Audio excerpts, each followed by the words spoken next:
So, hello there. If you are tuning in, thank you for tuning in to this episode. I am here to give you an update. So, this is episode 30, and so I am ending season 1 here. So, this is going to wrap it all up for you guys. So, first, I want to say thank you to everyone who believed in me. Thanks to everyone who tuned in.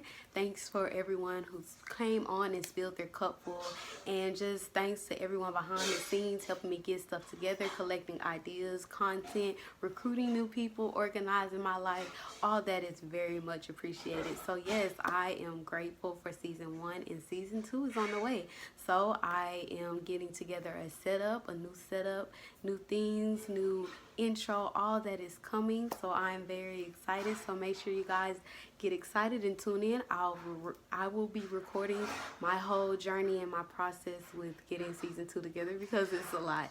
So yes, but enjoy this couple and enjoy many more that are coming in the future. And as always, if you have someone that you would love to see on here spilling their couple, black-owned business, entrepreneurs, somebody doing their thing, let me know in the comments. Let me know on Instagram, DM, email, all that. And as well, if you have any feedback, likes, dislikes, suggestions, things you'd like to see new, make sure you let me know about that too. But yes, we are on to season 2. This is the season finale, so make sure you guys enjoy, and I'll see you later. Enjoy the couple.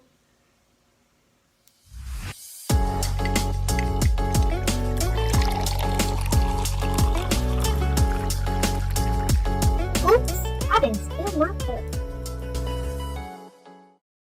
So what's good? This is Kupfull with Kennedi Marie, and today I have the Watsons with C Klear Vision Optique on my show today. So first, I want to ask you guys, how are you guys doing? We're good, yeah. Yeah. 2020's been a little crazy, Yeah. but we're good. Definitely. Okay, so first, I just want to talk about starting your business. So when you're starting something new, it's like your the vision can be fogged with doubts, fears, worries. Sure. And so how did you guys clear up the vision to actually see through the negativity and just go for your dreams? Yeah, well, this is something that has kind of been in the thought process for a while, but it was one of those things that I didn't know if we would ever really do. And so I had the vision for kind of what I wanted it to be, how we wanted the atmosphere to feel, things like that. But whenever we started sitting down to put pen to paper, we were like, oh, okay, this is way more involved. In some ways it was very easy. Like I drew the floor plan for the building. I took it to an architect and he's like, great, I'm done, and then in other ways, looking for financing and kind of finding out how to do business loans and things of that nature was just totally foreign. As an eye doctor, we learn a lot about taking care of the patients and what to do for patients, but we don't learn so much of the business aspect.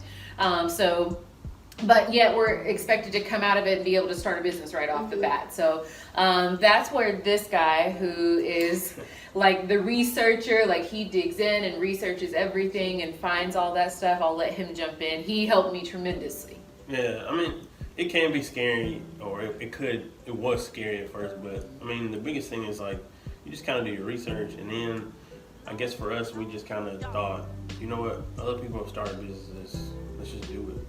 And then I think it's kind of hard sometimes to go, we're going to do it. If we fail, we just fail. Yeah. But you learn. But that's the biggest, I think, push is like, if we fail, we just start over and do it again. Or do something else. Somehow people do that, so we were like, all right, we'll just, like they say, if you build it, they will come. And I was like, we'll build it. We'll see what happens. Yeah. Well, I'm glad that it just all worked together. You guys mentioned how you did your research and everything. It kind of is overwhelming, but after it all comes together, it's like a great relief. Yes, so definitely. So I want you to describe the reason why you chose this specific location, and then how you just got the vibe and the feng shui going in here, because I love it. Well, I'll let you start if you want. Well, so we were actually thinking about a couple different spots in Little Rock. Downtown, West Little Rock where we are, I guess kind of down this 630 corridor, but just in the downtown area. Gotcha. But once we actually looked out here, we were like, you know what, it's not really anybody on this Cantrell area like we will be. And then being, and I know we'll probably get to it later, but being black owned, we're like, we want to position ourselves out here to where we can almost be like a bridge, right? Right. We wanted to put ourselves purposefully kind of in the mix. And our location kind of gives us all of those things. So there's shopping right around the corner, there's lots of apartments, there's houses, there's public and private schools. This is one of the heaviest traveled streets in West Little Rock, so it kind of gives us, good visibility for people that just might be traveling out here. There's people that come out here every single day for work, so it just ended up being a great location for us for multiple reasons. Yeah, the traffic is definitely heavy. Yes. It's crazy. So is it hard trying to get to work with the traffic and stuff? You're pretty close? So I am not a commuter by nature. Whenever we first started working in Little Rock, we were actually still living in Conway. Okay. And that was when they were widening, the I-40 from 2 lanes to 3 lanes, and I was done. I was like, we are moving to Little Rock, where we work, and so we've actually made another move since then to be even closer to the office. It's different whenever it's your own. You kind of just want to be as close to it as you possibly can. So we've made a couple moves. Okay, all right. So I want you guys to take us back to the moment when you fell in love with this career field. Ooh, for me that was a long time ago. I'm a little bit older than. So I probably decided that I wanted to be an optometrist whenever I was 16. So I started wearing glasses when I was 8.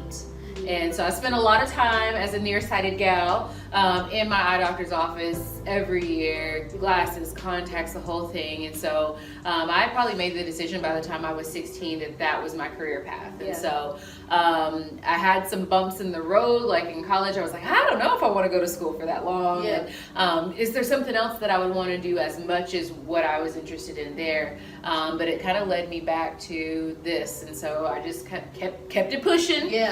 And made it through. Gotcha. For me, it was the opposite, because I was down a different path, Completely.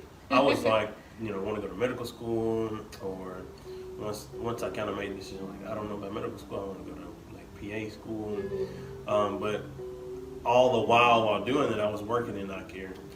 So it wasn't like I didn't love eye care. I just was like, it wasn't the plan. It wasn't the plan. And I tell people, I'm like, when they tell me, how did you get in this? I'm like, God, because I tried to do other stuff, but I just was really good at it. And then I just became passionate about it because it's interesting to see how people are affected by their vision, right? And so when I can help someone to see better, that helps their entire life. Yes, it does. Yeah. I can see clearly. I can see now. So yes, y'all do a great work doing that. So we all have eyes, of course, and we all need to take care of them. And we use them every day, and it's usually in front of a blue screen. We're in the digital age, guys. So any tips, advice, or just healthy eye care? Yes, so there are a couple of things that you can do, and one of the most popular that has like a little catchphrase to it is the 20-20-20 rule. Okay, so everybody, especially in 2020, but everybody thinks of 2020 as like good vision. So the 20-20-20 rule is kind of playing off of that. For every 20 minutes that you are intensely looking at a computer screen, reading a book, on your cell phone, things of that nature, you should take 20 seconds after every 20 minutes of doing that to look at something 20 feet away. And essentially what that does is it allows your muscles to relax for a second. A lot of times whenever we're doing computer work, especially whenever you're doing it for your occupation, you might be at that computer for hours on end. And your eye muscles kind of get locked in or almost start spasming as you're staring at the computer. So taking that literally 20 seconds to just look at something else. You don't have to get up from your table. You don't have to do anything different. Just looking at something different makes a tremendous help. Yeah. It definitely. So that, and then, the other thing that we can do, like externally as far as the glasses, we can do what we call a blue block or blue light filter. It's fairly new in the past few years.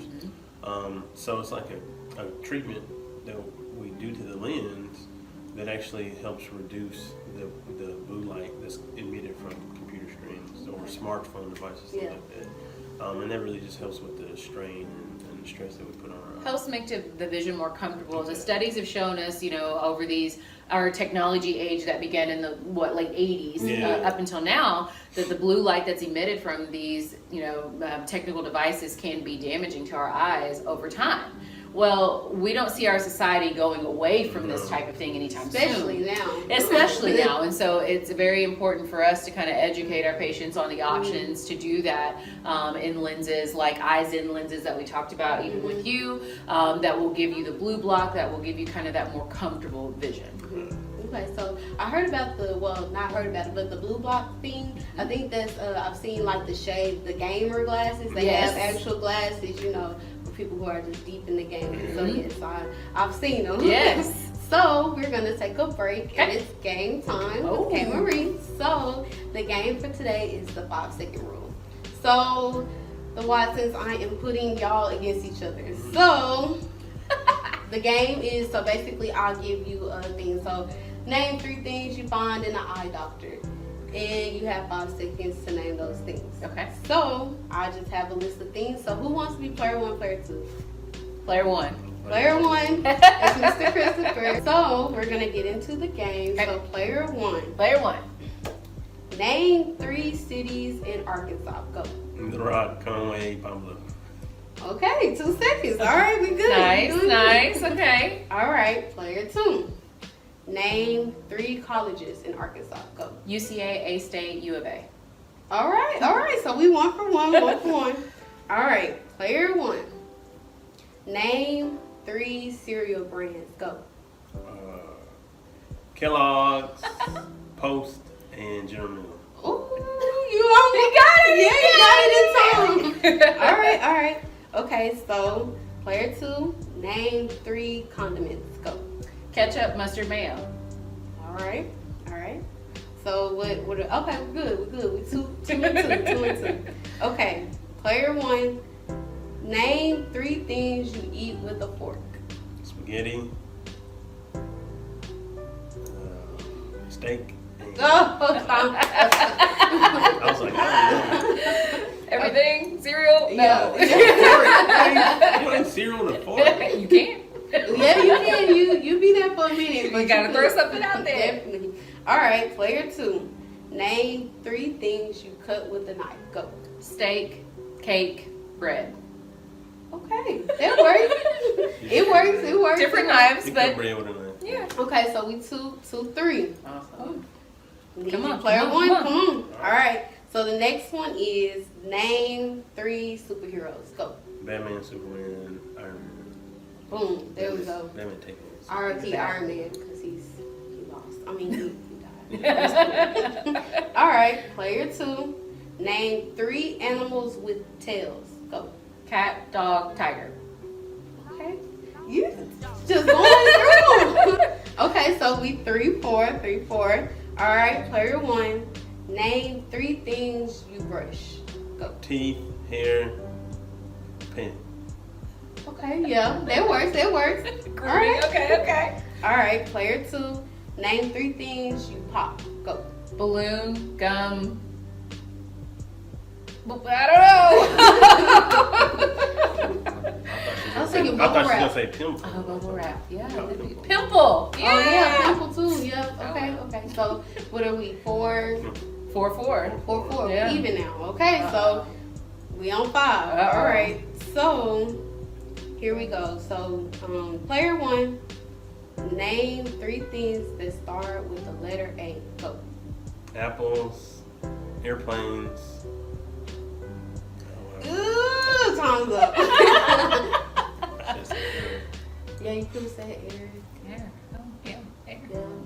What else? Apricot. I don't know. Avocado. You were just talking I was about just talking about avocados. avocado. Oh, I love avocados. I love them. Somebody made some avocado like toast crunch, like instead of cinnamon toast crunch. Yes. I don't know if I like avocados that much. So you put it in your cereal? No. Like the cereal. They, like, itself baked is it. avocado Yeah. toast crunch. Instead of cinnamon toast crunch. Ooh, I don't know. I don't know. I love some guacamole, but Yeah. Not that far. Not that far. I think I'm gonna just stick to the cinnamon toast. right. Okay, so player 2. Name 3 things that start with the letter E. Go. elephant equal. I don't know. That's hard. Yeah, it was. Ears, Ears, eyes. Oh, Eyes. oh yeah. Yeah, you could have done it. Okay, so cool. There we go. So that was 5-4. No, it's equal now. I think it's equal again. It's 5-5. 5-5. 5-5. Yeah. Okay, well that was the end of the game. So, Okay. Oh, well, it's a tie. so So no we're one. equal. I should come up with another one and just see. I don't know, but yeah. So that was the end of game time. I hope you guys. No, it's enjoyed fine. the second rule. I was hoping I could put you guys against each other. But, all right, so we're gonna get back into the questions. Okay. So I want you guys to tell us the perks and the best part about being a Black-owned family practice. Ooh. So one thing, family-wise, is that I get to kind of get out all my work stuff at work and then leave it alone at home. But on the flip side, if there are things that I need to communicate at home, I can be like, oh yeah, I forgot, blah, blah, blah. And so we can just kind of have that communication all the way Yeah. through. And so with someone as important as your practice manager, he's the one that will be eventually, managing our staff and all of those things. And so it's important to be able to have those conversations 24/7 if we wanted Yeah. to. Yeah. You want to dig in? I mean, the biggest thing is like the freedom to be able to have the family involved. Mhm. But, whenever you're working with someone, you can't really, like we have a 3-year-old son, so I can't be like, hey, you're gonna come to work with me. It's like, Yeah. I gotta find somebody to do that. Yeah. But, I mean, I've had him up here some days where it's like, all right, both grandparents or whoever can't keep him, Yeah. well, he'll be up here and, hey, and you just be quiet and play with your toys and whatever, it'll be fine. So just the freedom to do that. And then I think so too, like being able to set that example for him and for other people, that he can own a business, that he Yeah. can be a little Black boy that grew up in Little Rock, Arkansas, that becomes a doctor if he wants to, or owns a business if he wants to, or manages a business if he wants Yeah. to. So that's important for us to allow him to see that example as well. So I think sometimes in our society, in society in general, but in Black society, we don't really see that a lot, and so you don't see a lot of Black ownership. And a lot of people are like, well, it shouldn't be black and white, but it's like it shouldn't, but it is. So we have to show it. We have to show our Black brothers and sisters, like, hey, start from a young age, showing your children. That way they can make the choice to be business owners So themselves. they have something to strive for. Definitely, especially in a society where you have so much against you. Us in the Black community, we have so much against us, so it's great to see you guys, see your faces and your skin color in this practice and in this field, because you don't see it all the time. Yeah. Right. So that's really great. So before C Klear, you guys both worked at different jobs, different employers, different practices. So during that time, what actually brought you to the, the realization to okay, I'm going to step out and I'm going to start my own thing? I think the biggest thing was we worked together initially, so that's where we met, was working together in a practice, and it was a bigger practice that was very busy and was very profitable, and we saw a lot of things there of like, okay, this works really well and do that, but we also saw a lot of things that didn't work well. And so I feel like I almost learned more from that position on the things not to do. Like, this didn't work well, and if we want to grow in this way, we shouldn't do this. And so I think that was very helpful. And the other things is just kind of seeing best practices. Like, so in my next position after that one, I was kind of like a referral type of thing. So I got to meet a lot of different doctors and see their offices and kind of see what worked for them and what their patients had to say about it, because I would see those patients and then I would see the doctors and I could put 2 and 2 together. And so it helped me just kind of really hone in on what made sense for us. Exactly. I mean, for us, for me, it was like, so hers from a doctor standpoint, she would see the same stuff, but me, as far as tech, like I said, we work together, and you see the positive, but you kind of learn from the negative and go, all right, I don't like how this worked, or these patients didn't like how this worked. And then going from a private practice like we were, and then I went to a public, like university hospital, you just kind of see you take each piece and just kind of morph it. And so we just kind of, after experiencing all that, we go, hey, I think we can make a product, because basically that's what it is, make a product that's better than what we've experienced ourselves. Definitely. We were in positions previously that we would see the things that were wrong, and we would have ideas of how to change it, but we weren't in positions to change it. And so now we are. Now we can kind of, if we try something and we're like, you know what, that's not working, we change it the next day. Because we have the authority to be able to do it whenever it's our own. Right.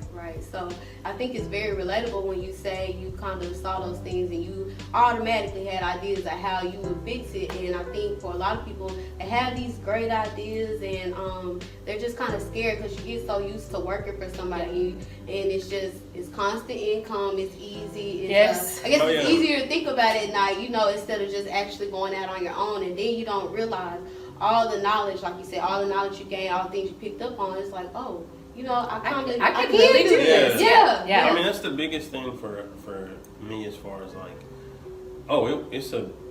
it's daunting when you go, well, we're gonna leave jobs that we get paid every day to see if someone might come knock on our door. If, not when, not, oh, I have this many on my schedule today. It's like, is anybody coming to, please come. You just really have to step out on faith. And I mean, honestly, since day one, the first few months was like, whoa, are we sure we made the right decision? And we knew we did, but you just have those days. And then, but after you just do it and keep going, it's just like, I know we made the right decision. Yes. So definitely, I love that. So being the only Black-owned ophthalmologist, optometrist. See, I practiced it before.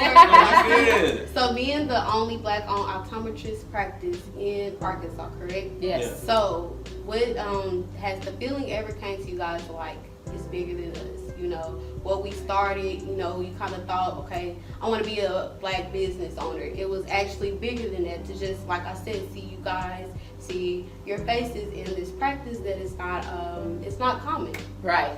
It definitely is bigger than that, and I think we both understood that from jump, that part of our philosophy is that we want to be examples. We want to go out and show people and be like, yes, not to brag that we're the only one, because honestly, it's pretty sad that we're the only one. In 2020. What we want is to, show ourselves and show our faces so that we build more, so that we can do more, so that there's, more and more of us that are representing us in medical fields.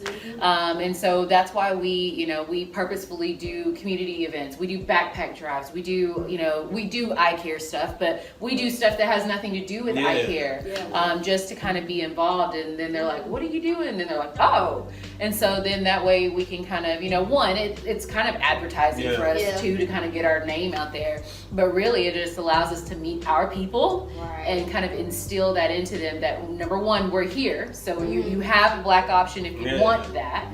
But two, to kind of say, you can do it. And if there's anything that we can help with of an event or a fundraiser or donation, we're here to try to help do that if we can. Yeah, that's great. You don't even, I guess one of the reasons that we kind of figured it was bigger than us is, like, we initially, we're from here, but it's like we were thinking, hey, are we gonna do this? Is Little Rock ready for a Black-owned optometry practice? Now, one of the things that we like to just clear up, like, we're not the first one.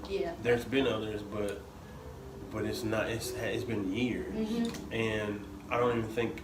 Well, I know a lot of people don't know that there's been other ones. So why is that? Who knows? But we know that we needed to do this, especially being as young as we are. And I'm saying, like, the teenagers, even younger, need to see somebody like, hey, they're not really that much older than me, so I know I can probably do this. And then on the other end of the spectrum, we have the older generation going, man, I'm glad that y'all are doing this, because everybody needs to see it. We get that all the time. They're like, I'm gonna go to everybody. Tell them. Bring some cards. We realized it was bigger than us whenever it wasn't even just black people that were saying stuff. It was like white, Hispanic, whatever. Like, this is needed, and it's kind of sad that y'all only one right now. Well, and I think one of the things we were kind of shying away from at first is is blatantly saying. Because we didn't want to play the race card. But we wanted people to know. So we were like, well, do we say it? Do we not say it? How do we say it? Do we say black? Do we say African American? Like, do we say, ethnic, like minority owned? So we kind of played around with it for a while. And I think it was because of the encouragement from patients, white, non-white, that were like, y'all should tell people. Like, people need to know that you're the only one. And we were like, okay, well, like, it gave us the confidence to be like, yeah, we black. Yeah, I got a fro. Yeah, I do. I'm light skinned, but the hair shows that I'm legit, y'all. I got you. So, yes, that is great. Definitely when you're starting something new and you get people coming in, it's kind of like you gotta have that confidence to be like, okay, I am here. This is what I stand for and everything like that. So that is great. So I want to bring you back to C Klear. What is one thing that you would like people to know about your practice?